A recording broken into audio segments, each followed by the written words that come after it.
All right, I've made a hard-boiled egg.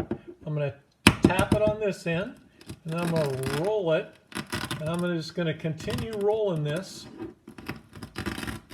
to break up the shell. I don't want it to be solid anywhere there. The next thing I'm going to do is start at the top, take off a little bit. There's a layer of a membrane and the shell, and then the egg. I'm going to try to get between that membrane and the egg, and then I'm just going to try to spiral it around. There we go. And should come out with a pretty egg that you can serve to people instead of just making